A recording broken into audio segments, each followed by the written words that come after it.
ಮತ್ತೊಮ್ಮೆ ನಿತ್ಯ ನೀ ಎಷ್ಟು ಸತ್ಯ ವಿಶೇಷ ಕಾರ್ಯಕ್ರಮಕ್ಕೆ ಸ್ವಾಗತ. ನಿತ್ಯ ಕುರಿತಾದ ಸತ್ಯ ಮಿಥ್ಯ ಅಂಶಗಳ ಬಗ್ಗೆ ನಾವು ಚರ್ಚೆ ಮಾಡ್ತಾ ಇದ್ವಿ. ನಮ್ಮ ಮಾತನ್ನ ಮುಂದುವರಿಸ್ತೀವಿ.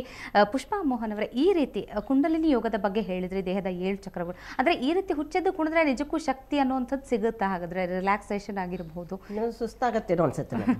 ಆ ಥರ ಕುಡಿದು ಎನರ್ಜಿ ಹೊರಟೋಗುತ್ತೆ. ಎನರ್ಜಿನ ನಾವು ಕಲೆಕ್ಟ್ ಮಾಡಬೇಕು ಅಂದರೆ ಬಾಡಿ ಕದಲಿಸಬಾರ್ದು, ಮೈಂಡ್ ಕದಲಿಸಬಾರ್ದು. ಮೈಂಡ್ಗೂ ಪಾಸಿಟಿವ್ ಫ್ಯೂಚರ್ ಅಂದರೆ ಭೂತ ಭವಿಷ್ಯದ ಬದಲು ವರ್ತಮಾನದಲ್ಲಿ ಇರೋದ್ರಿಂದ ಎನರ್ಜಿ ಪ್ರೊಡ್ಯೂಸ್ ಆಗುತ್ತೆ. Static state, dynamic state and vapour state ಅಂತೀವಿ ಅಲ್ವಾ? ಅದೇ ಥರ ಸ್ಟ್ಯಾಟಿಕ್ ಸ್ಟೇಟ್ನಲ್ಲಿ ನಾವು ಕೂತ್ಕೊಂಡ್ರೆ ಒಳಗಿಂದ ಶಕ್ತಿ ಉದ್ಭವ ಆಗಿ ನಮಗೆ ಡೈನಮಿಕ್ ಸ್ಟೇಟ್ ಬರುತ್ತೆ. ಡೈನಮಿಕ್ ಸ್ಟೇಟ್ ಅಂದರೆ ನೀರು, ಐಸು, ನೀರು, ವೇಪರ್ ಅನ್ನೋ ಥರ ಆ ಥರ ಆಗುತ್ತೆ. ಸೊ ಈಗ ಬ್ರಹ್ಮಾಂಡದಲ್ಲಿರೋದೆಲ್ಲ ಈ ಪಿಂಡಾಂಡದಲ್ಲಿದೆ, ಈ ಪಿಂಡಾಂಡದಲ್ಲಿರೋದೆಲ್ಲ ಬ್ರಹ್ಮಾಂಡದಲ್ಲಿದೆ. ಅದು ಹೇಗೆ ಅಂದರೆ ಮೂಲಾಧಾರದಲ್ಲಿ ಪೃಥ್ವಿ ತತ್ವ, ಸ್ವಾಧಿಷ್ಠಾನದಲ್ಲಿ ಜಲತತ್ವ, ಮಣಿಪುರದಲ್ಲಿ ಅಗ್ನಿತತ್ವ, ಅದಕ್ಕೆ ಡೈಜೆಸ್ಟ್ ಆಗುತ್ತೆ. ಅನಾಹತದಲ್ಲಿ ನಮಗೆ ವಾಯುತತ್ವ, ಇಲ್ಲಿ ಆಕಾಶ ತತ್ವ, ಅದಕ್ಕೆ ಮಾತಾಡದೆ ಕಂಠದಿಂದ ವಾಯ್ಸ್ ಬರುತ್ತೆ ನೋಡಿ, ಆಕಾಶ ತತ್ವ. ಈ ಥರ ಪಂಚಭೂತಗಳು ನಮ್ಮ ಒಳಗಿದೆ. ಅದೇ ಥರ ಸಪ್ತ ಸಮುದ್ರಗಳಿದೆ. ಮೂಲಾಧಾರದಲ್ಲಿ ಉಪ್ಪಿನ ಸಮುದ್ರ, ಸ್ವಾಧಿಷ್ಠಾನದಲ್ಲಿ ಸುರಾ ಸಮುದ್ರ, ಮಣಿಪುರದಲ್ಲಿ ಕಬ್ಬಿನ ರಸದ ಸಮುದ್ರ, ಆಮೇಲೆ ಅನಾಹತದಲ್ಲಿ ಬೆಣ್ಣೆ ಸಮುದ್ರ, ಇಲ್ಲಿ ದದಿ ಸಮುದ್ರ, ಇಲ್ಲಿ ಹಾಲಿನ ಸಮುದ್ರ, ಇಲ್ಲಿ ಶಕ್ತಿಯ ಸಮುದ್ರ ಅಂದರೆ ತುಪ್ಪದ ಸಮುದ್ರ. ಈ ಥರ 7 ಸಮುದ್ರಗಳು, ಪಂಚಭೂತಗಳು ನಮ್ಮ ಒಳಗಿದೆ. ಅದೇ ಥರ ಸಪ್ತ ಲೋಕಗಳು ಇದೆ ನಮ್ಮಲ್ಲಿ. ಹೌದು, ಸಪ್ತ ಲೋಕಗಳು ಇದೆ. ಭೂಲೋಕ, ಭುವರ್ಲೋಕ, ಸುವರ್ಲೋಕ, ಮಹಾಲೋಕ, ಜನೋಲೋಕ, ತಪೋಲೋಕ, ಸತ್ಯಲೋಕ. ಸೊ ನಮ್ಮ ಜೀವನದಲ್ಲಿ ಬದುಕಿರೋವಾಗಲೇ ಏನು ಸಾಧನೆ ಮಾಡ್ತೀವಿ ಅದರ ಮೇಲೆ ಆ ಲೋಕಕ್ಕೆ ನಾವು ಸತ್ತ ಮೇಲೆ ಹೋಗೋದು. ಸೊ ಇಲ್ಲಿ ಆಜ್ಞಾಚಕ್ರಕ್ಕೆ ಹೋದರೂ ವಾಪಸ್ ನಾವು ಭೂಮಿ ಮೇಲೆ ಬರಬೇಕಾಗುತ್ತೆ ಲೆಸನ್ಸ್ ಕಲಿಯೋಕ್ಕೆ. ಭೂಮಿ ಅನ್ನೋದು ಒಂದು ಸ್ಕೂಲ್, ಒಂದು ಸ್ಟೇಜ್. ಇದು ಇಲ್ಲಿ ಬಂದು ನಾವು ಲೆಸನ್ ಕಲಿತು ಪೂರ್ಣ ಜ್ಞಾನ ಪಡೆಯೋ ತನಕ ನಾವು ಸತ್ಯಲೋಕಕ್ಕೆ ಪ್ಲೇಸ್ ಇಲ್ಲ. ಅದಕ್ಕೆ ಈ ಕುಂಡಲಿನಿ ಅನ್ನೋದು ತುಂಬ ಇಂಪಾರ್ಟೆಂಟ್ ನಮಗೆ. ಓಕೆ, ಸುಬ್ರಹ್ಮಣ್ಯ ಅವರೇ, ನಮಗೆ ಸುವರ್ಣ ನ್ಯೂಸ್ಗೆ ಎಕ್ಸ್ಕ್ಲೂಸಿವ್ ಸಂದರ್ಶನ ನೀಡಿದ್ರು ನಿತ್ಯಾನಂದ. ಆ ಟೈಮಲ್ಲಿ ನೀವು ಯಾರು ದುಡ್ಡು ಕೊಡಬೇಡಿ, ಕಾಸು ಕೊಡಬೇಡಿ, ಬಂದುಬಿಡಿ, ನೀವು 2 ಅವರ್ ಕೂತ್ಕೊಂಡ್ಬಿಡಿ, ಕಲ್ತ್ಬಿಡಿ ಅಂತೇನೋ ಹೇಳಿದ್ರಪ್ಪ. ನೀವು ಹೇಳೋದು ನೋಡಿದ್ರೆ ಪ್ರತಿಯೊಂದು ಕೋರ್ಸ್ಗೂ 2,000 5,000 ಅಂತ ಹೇಳ್ತಿದ್ದಾರೆ. ಏನೆಲ್ಲ ಕೋರ್ಸ್ಗಳಲ್ಲಿ ಕಂಡಕ್ಟ್ ಮಾಡ್ತಿದ್ದಾರೆ ಅಂತ? ಮೇಡಮ್, ಅದು ಪ್ರತಿ ಸ್ಯಾಟರ್ಡೆ ಸಂಡೇ ಕಲ್ಪತರು ಅಂತ ಫ್ರೀ ಒಂದು ಮಾಡ್ತಾರೆ. ಅದರಲ್ಲಿ ನಿತ್ಯಾನಂದ ಅವರು ಹೇಳ್ಕೊಡೋದಲ್ಲ, ಅದರಲ್ಲಿ ಅವರ ಆಶ್ರಮೇಟ್ಸ್, ಆಚಾರ್ಯಸ್ ಅಂತ ಅವ್ರು ಕರೀತಾರೆ, ಅವ್ರು ಹೇಳ್ಕೊಡ್ತಾರೆ.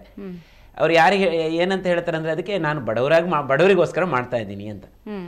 ಆದ್ರೆ ಯಾರಿಗೂ ನಾನು ಪರ್ಸ್ನಲಿ ಬಂದು ಹೇಳ್ಕೊಡ್ಬೇಕು ಅಂತ ಇದ್ರೆ ಈ ತರ ಚಾರ್ಜಸ್. ಒಂದು ನಾನು ಅಟೆಂಡ್ ಮಾಡಿದ್ದು 2,500 ರೂಪಾಯಿ, ಇನ್ನೊಂದು ಎನ್ವೆಲ್ತ್ ಬಂದ್ಬಿಟ್ಟು 5,000 ರೂಪಾಯಿ.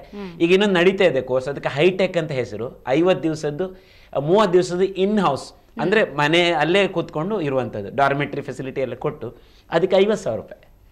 ಅದಾದ್ಮೇಲೆ ಇನ್ನೊಂದು ಅವರ ಇದರಲ್ಲಿ ಹೈಯೆಸ್ಟ್ ಇರುವಂಥ ಕೋರ್ಸ್ ಅಂತ ಹೇಳಿದ್ರೆ ಇನ್ನರ್ ಅವೇಕನಿಂಗ್ ಅಂತ ಅವ್ರ ಹೆಸರು ಕೊಟ್ಟಿದ್ದಾರೆ, ಇನ್ನರ್ ಅವೇಕನಿಂಗ್ ಅಂತ. ಅದೆಷ್ಟು ಕೇಳಿದ್ರೆ ಖಾಲಿ 5,000 ರೂಪೀಸ್ ಅಲ್ಲ, ಡಾಲರ್ಸ್, ಅಂದ್ರೆ ಆಲ್ಮೋಸ್ಟ್ ಆಲ್ 2.5 ಲಕ್ಷ ರೂಪಾಯಿ ಆಗುತ್ತೆ. ಅದರಲ್ಲಿ ನಾನು ಕೇಳಿದೆ ಅವರಿಗೆ, ನಾನು ಅದನ್ನ ಆಕ್ಚುಲಿ ಇದನ್ನ ನಾನು ಅಟೆಂಡ್ ಮಾಡಿ ಮಕ್ಕಳಿಗೆ ಹೇಳ್ಕೊಟ್ರೆ ಏನೋ ಬೆನಿಫಿಟ್ ಆಗ್ಬೋದೇನೋ ಅಂತ ನಾನು ಆ ಕಡೆ ಅಟ್ರಾಕ್ಟ್ ಆಗಿದ್ದು. ಆವಾಗ ನನಗೆ ಏನ್ ಅನಿಸ್ತು ಅಂತ ಹೇಳಿದ್ರೆ, ನಂಗೆ ಇದರಲ್ಲಿ ಏನು ಔಟ್ಪುಟ್ ಬಂದಿಲ್ಲ, ಸೊ ಅದರಿಂದ ನಾನು ಅಷ್ಟು ಇನ್ವೆಸ್ಟ್ ಮಾಡ್ಬೇಕಾದ್ರೆ ಎಷ್ಟು ಔಟ್ಪುಟ್ ಬರುತ್ತೆ ಅಂತ ನಾನು ನೋಡ್ಬೇಕಲ್ಲ. ಹಾಗಾದ್ರೆ ಏನ್ ಪ್ರಯೋಜನ ಆಗಿದೆ ನಿಮ್ಗೆ ಅಲ್ಲಿ ಹೋಗಿ ಇಲ್ಲ ಕೋರ್ಸ್ಗಳನ್ನ ನೀವು ಅಟೆಂಡ್ ಮಾಡಿ? ಅದೇ ಆ ಫಸ್ಟ್ ಕೋರ್ಸ್ ಅಲ್ಲಿ ಸ್ವಲ್ಪ ನನ್ಗೆ ಏನ್ ಮೆಡಿಟೇಷನ್ ಬಗ್ಗೆ ಬಂತು. ಅದಾದ್ಮೇಲೆ ನಂಗೆ ಎನ್ವೆಲ್ತ್ ಏನು ಬಂದಿಲ್ಲ, ನನ್ನ ಫ್ರೆಂಡ್ಸ್ ಕಳ್ಸಿಕೊಟ್ಟಾಗ.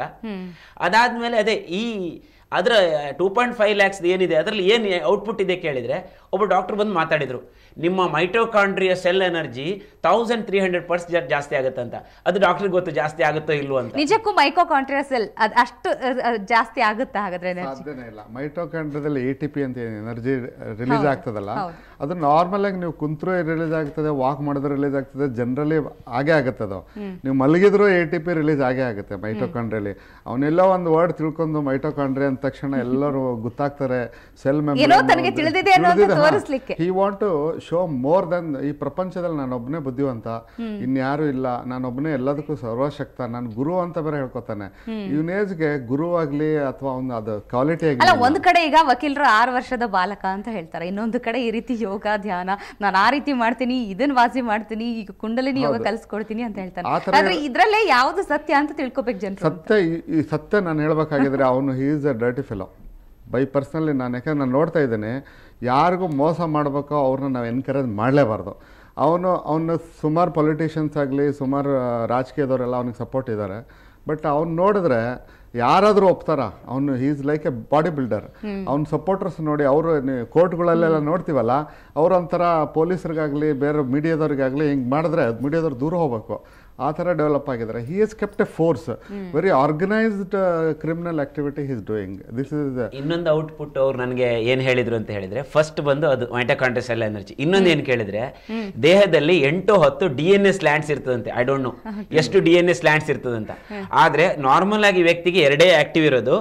ನನ್ನ ಪ್ರೋಗ್ರಾಮ್ ಅಟೆಂಡ್ ಮಾಡಿದ್ಮೇಲೆ 4 ಆಕ್ಟಿವ್ ಆಗುತ್ತೆ. ಸಾಧ್ಯನೇ ಇಲ್ಲ. ಓಕೆ, ಇದ್ರ ಬಗ್ಗೆ ಮತ್ತಷ್ಟು ನಾನು ಮಾತಾಡ್ತೀನಿ, ನಿಮ್ಮೆಲ್ಲರ ಜೊತೆ ಕೇಳ್ತೀನಿ. ಅದಕ್ಕೂ ಮೊದಲು ವೀಕ್ಷಕರ ಒಂದು ಸಣ್ಣ ಬ್ರೇಕ್.